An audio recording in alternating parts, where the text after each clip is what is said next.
mark the channels where the wires will go, and now I'm using 2 different size drill bits to make the holes for the volume control and its cover plate. So there's the recess for the cover plate. Next, I route the channels where all the wires will run, and I'll use a chisel to clean up the sharp edges so the wires don't get snagged. Now it's time to attach the top. I'm going to use waterproof tight bond glue and a lot of clamps to hold everything in place.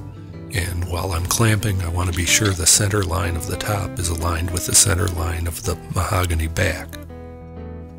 You can never have too many clamps.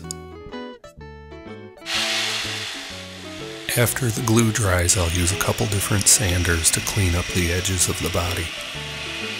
There happens to be a knot right at the edge of this cutaway, which is actually very interesting and unique because you can see the whole thing in cross-section. I've made some templates for the control cavity, and I'm using a drill press to rough out the area. And I'll use double-sided tape to attach the template so it doesn't move around while I'm routing. The other template is used to make the recess for the cover plate. In this next step, I'm going to use a protractor to mark reference lines for graduating the top. I'll mark 3 different reference lines, which will be used as guides for routing the maple top. And after I get the routing done, I'll feather everything out. The first tier is cut to the depth of 3/8 of an inch. This is followed by cuts of 1/4 inch and 1/8 of an inch to give us our 3 tiers. Now I'll use a variety of planes and scrapers to feather the surface. This part can be a little tricky, and you have to make pretty regular checks to make sure the surface stays symmetrical from side to side. Now I use a random orbit sander to finalize the contour. Since the body is wider than a Les Paul, the contour won't be the same, but it is similar. Instead of plastic for the top binding, we're going to use this piece of figured sycamore.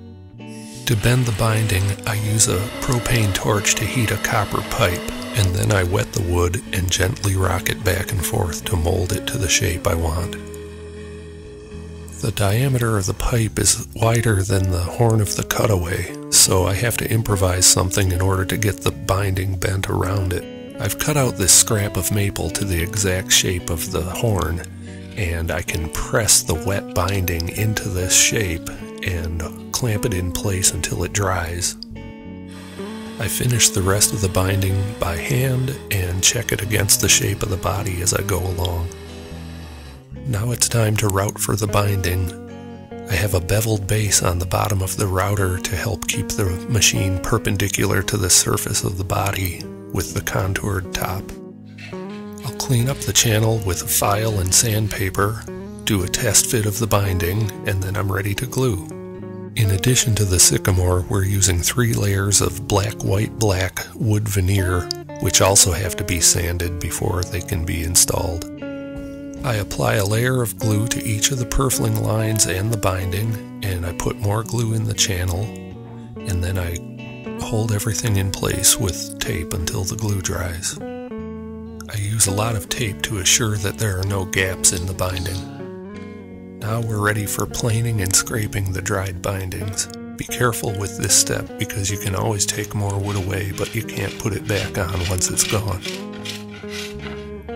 I'll do a quick sand of the top to check for any imperfections.